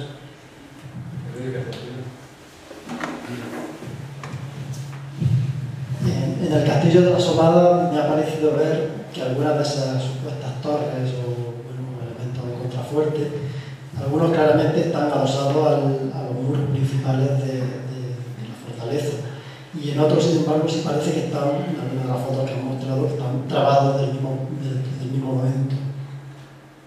¿Sabes a qué puede obedecer? Dentro de la cantidad de variaciones que han mostrado, incluso en la forma de acometer las tapieles. Joder, qué vista, ¿no? Que con lo bien que me quedaba el discurso, pero normalmente las cosas no son tan puras, nunca, ¿no? Está claro que ahí todas estas especies de baluartes que van protegiendo las esquinas y los centros de los muros, la mayoría son así, se adosan. También es verdad que como es un edificio incipiente, no sabemos si se hubieran adosado hasta la última tapia. Yo lo que sí pienso, por otro tipo, o sea, más que en la Asomada, me diera otro tipo de edificios, que me es más fácil explicar. La verdad es que hay un sitio donde aquello, digo, joder, pues aquí... Si es que eso me pasa siempre con las tapias, por eso yo me horrorizo cuando tengo que hablar de tapias, lo paso fatal, porque yo casi que no me creo nada de lo que digo, porque siempre he visto en algún sitio donde no se cumple, ¿no? Entonces, lo que yo veo en general es que, y además me parece como un principio elemental, y es que cuando y que no me lo invento hoy, sino que es algo desde la antigüedad, que cuando se construye con grandes muros y que van a soportar diferentes cargas, tratan de independizarlos, para que la carga de uno no arrastre al otro. Entonces, eso es causa de que cuando tú haces una gran torre en un sitio y ya no tienes un muro, la torre es independiente del muro, porque no cuadra el cimiento de uno con el de otro. Y si algo se deforma, pues no pasa nada. Lo que sí pasa es si una deformación arrastra la luna. ¿Me comprendéis lo que quiero decir? Entonces, lo que también he observado es que, aunque esto queda así de puro y de fabuloso, ya lo he comprendido. Cuando yo tengo una cosa, por ejemplo, tengo un elemento mucho más alto que otro, tengo aquí esto, y aquí tengo algo que es mucho más alto. Naturalmente, lo que voy a transmitir al cimiento es mucha más carga aquí que aquí, ¿no? Entonces, mejor independizar eso, para que cada uno se deforme a su manera, pero no uno contribuya a deformar el otro, o a arruinar. Pero, sin embargo, lo que sí he visto en ocasiones es que abajo sí son independientes, pero llega un momento, por ahí arriba, en que hay alguna tapia que se mete.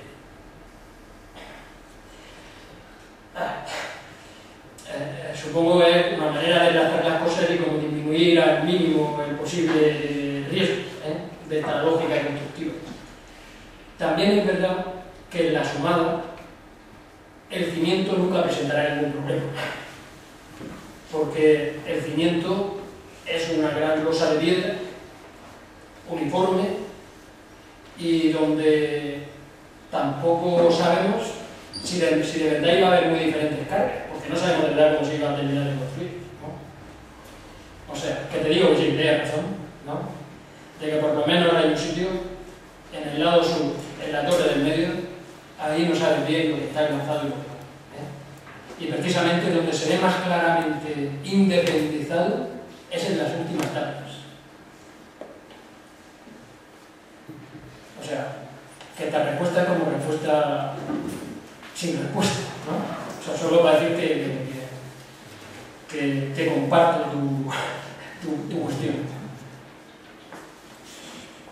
Olegación y autoridad, Antonio. En mi comunicación de hace 2 semanas, yo lo que defendí es que en la construcción con tapia lo que se procura es hacer los muros corridos para poder utilizar los tapiales de manera más simple. Por lo tanto, nunca se hacen encofrados complicados como se requeriría el hacer a la vez las torres con los muros.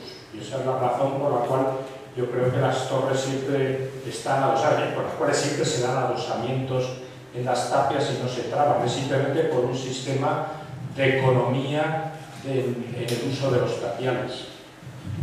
Vamos a ver. Es interesante tener en cuenta que la Asomada es un monumento de un conjunto de monumentos estatales que identificamos ya hace bastante tiempo como obras de Ismardani, donde al menos 2 edificios sí se terminaron, que es el Castillo de Monteagudo y el Castillejo de la Arache. Yo hace muchos años que hice una primera aproximación de copero, publicamos y bueno, lo recuerdo, lo tengo recuerdos vagos. Lo que quiero decir en primer lugar, se puede comprobar qué soluciones existieron arriba, porque Monteagudo, que tiene unas alturas de 15 o 20 metros, se puede ver perfectamente. En el caso de la Asomada, la solución y más allí es hacer lo que está diciendo Almagro en cimentación.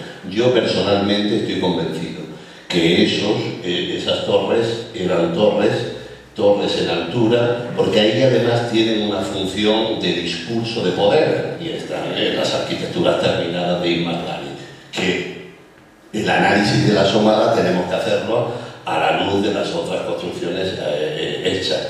Y en las partes altas, en lo que yo recuerdo del castillo, incluso me parece que del Castillejo también, en las partes ya superiores sí se traban. Las soluciones en parte alta sí se traban. Y por eso yo lo que sí querría animarte, si no has publicado de la Asomada, porque a mí me parece que has hecho, a mí me ha gustado mucho ese análisis tan minucioso que tú has, eso tú lo has publicado en algún sitio. Pues hazlo, ya está. No, es que de verdad a mí me ha gustado mucho, lo has hecho de una manera muy minuciosa y creo que eso sería simplemente dar unos saltos más de análisis comparativo con Monteagudo y podría llegar a unas conclusiones. Yo estoy animándome a pensar, a pedir un proyecto del Plan Nacional exclusivamente dedicado a las arquitecturas mardanisíes. Si finalmente me animo y lo hago, ya sabes que cuento contigo. ¿Más preguntas? Bueno, yo quería hacer una pregunta. Si yo he entendido bien, en el caso de la Somada, has comentado que las tongadas se disponían y pasaba el tiempo hasta que se colocaba la tongada superior, de manera que la parte superior de la tongada quedaba relativamente seca y después la otra tongada se asentaba sobre una superficie bastante plana, bastante lisa, porque había estado seca. Eso lógicamente no se corresponde con la idea que tenemos de ir rellenando la tapia a prisa e ir avanzando. A mí me ha recordado a los muros de Calicanto que vimos en algunas charlas anteriores, que efectivamente cuando se descomponen las caras se ve esa disposición y se ven también esas tongadas, en las cuales la parte superior está muy lisa. Yo mientras estaba dando la conferencia me estaba preguntando que por qué se hacía así, porque lo lógico es, como ha puesto Armando, que se construya rápidamente la tapia aportando tongadas para avanzar lo más rápido posible y recuperar la tapia. Se me ha pasado por la cabeza que sería quizá para que, al echar mucho material pétreo y mucha argamasa muy líquida de golpe, o sea, con muy poco tiempo, sin que se seque, para que la piedra no se vaya al fondo y la argamasa se queda flotando, se queda en la parte superior.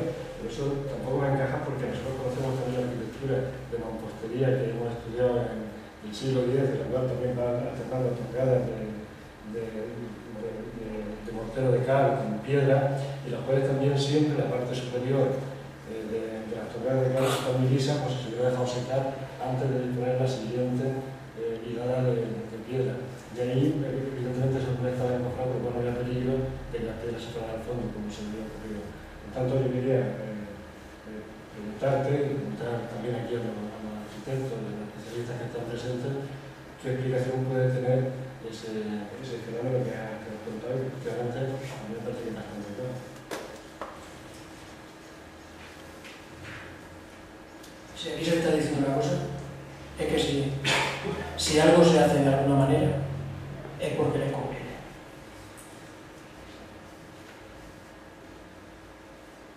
¿Por qué les convenía hacer una gran extensión, ¿no? Aunque no levantaran en un día una tapia? Pues yo supongo que es una cuestión de organización de obra. Más que, o sea, porque sería más interesante que mucha gente estuviera trabajando de una forma muy extendida, o porque se trasladaran antes que estar subiendo. Y yo, la palabra que he utilizado, más que se seca, es que está carbonatada. Entonces, lo que yo digo es que transcurrió el tiempo suficiente como para que se carbonatara. Pero es que ese tiempo es muchísimo. No, la superficie no tarda mucho tiempo en carbonatarse. Depende de la humedad. O sea, cuanto más humedad, porque la carbonatación solo ocurre con un margen de humedad. A mayor humedad no se carbonata, y a menor humedad tampoco. Que también me da la impresión de que las partes bajas de cada tongada, no sé si solo es el trajín al que está sometido, pero me da la impresión de que está siempre menos carbonatada. Naturalmente que se carbonata entre la superficie que por abajo, ¿no? Entonces, yo creo que la parte de arriba está muy bien carbonatada. No sé cuánto tiempo tuvo que transcurrir. ¿Estás hablando de ¿qué? superficie concretamente? Sí, pero en todas. Lo veo en todas. Lo veo en todas porque Es que cuando... esa puede ser la superficie de la No. Cuando vemos 1000 tongadas una debajo de otra, también se ve. O sea, pues por eso digo que parece un edificio hecho con una impresora de té, ¿no? Porque es como que se individualiza mucho cada tongada. El tapial no se señala. En su día, cuando lo estrenaron, posiblemente se señalaría, pero hoy no se señala. Pero las tongadas es que son casi elementos diferentes. Y se nota cómo la parte de abajo está perfectamente carbonatada. Claro, tú dices, claro, no se ha carbonatado eso porque es el trocico que sale, pero cuando lo ves por arriba, esté en esta o esté 2 escalones más para abajo, puede tener esa textura, si no la han machacado, ¿no? En fin, supongo que no estoy contestando nada, pero sí que digo que el fenómeno clave es la carbonatación. Los rebocos que se pintan al fresco hay que hacerlos día a día, porque Claro, carbonatan de un día para otro. Sí, pero ahí está. Aquí no hay esa preocupación. No existe la preocupación de hacer la siguiente cuando la de abajo está en su punto. Para que sea bien. Un día es muchísimo tiempo, porque eso necesita entonces tener muchísimos tapiales y en una gran extensión haciendo una sola tongada por día o por medio día. Que es lo contrario a cómo se trabaja hacia arriba habitualmente en una extensión muy pequeña. Claro, pero la imagen esa donde se veían tongadas, unas que acaban así, la otra que acaban así, ¡guau! Eso es fabuloso. Aquí da la impresión de que no se han utilizado fronteras, luego quiere decir que es que han estado rellenando Sí, pero con en muchísimos extensión. tapiales puestos, claro. Sí. Ahora, yo creo que, vamos a ver, la manera de hacerla y de echar ese mortero y de compactarlo, yo personalmente creo que ahí no se utiliza pisón. Lo que sí creo que se utiliza es un instrumento que no tiene la fuerza, evidentemente, de un pisón, que trata de regular y que se reparte, y que lógicamente al no dejar tan compactado, como es la típica tapia de tierra bien compactada, con el tiempo los contactos son los que se erosionan porque no ha habido ahí una llegada suficientemente y hoy día por la erosión esos contactos nunca estuvieron bien compactados y por lo tanto la erosión ya de entrada los marca mucho más. Y la parte de superficie, de la superficie de esa tongada, lo que yo creo es que con el instrumento manual, que no era un pisón, se aplastaba la masa y eso lógicamente generaba una superficie que sin ánimo de hacerlo completamente llano, sí era un elemento de presión, un poco de presión y que lógicamente dejaba una superficie. Y finalmente la erosión. Cualquier mortero hormigón con el mero hecho de picarlo, la lechada tiende siempre a salir a superficie y siempre te queda una superficie más rica en lechada que las zonas inferiores. A no ser que utilices un vibrador y todo eso, pero un simple picado con una barra, que quizás fue lo que utilizaron ahí, lo único que produce es una floración de la lechada hacia arriba. Si la cuestión es que debe haber algún recurso para que se ordene, de hecho, claro, es mucho más fino el material arriba, con el árido también, que abajo. De alguna manera se compactó, pero no como la tierra. O sea, de alguna manera se pisó aquí. Eso, para mí, pues está claro. Si era un instrumento era otro, no sé. La huella esa que he puesto antes, pues hay que tener ganas para decir que era un pisón. Yo no sé si era un pisón. Pero naturalmente, una vez que vi un círculo y que además cuadraba con la dimensión, pues le hice una foto. Yo no sé si seguiría existiendo, porque esa foto debe ser del 2003, ¿no? Esa concretamente. Estos días que he ido pensando en que tenía que venir aquí, yo no la he encontrado. ¿No? Pero no tengo mi foto. Bueno, hay más preguntas. Pues vamos por terminar la sesión de todos mínimos y hasta la semana que viene.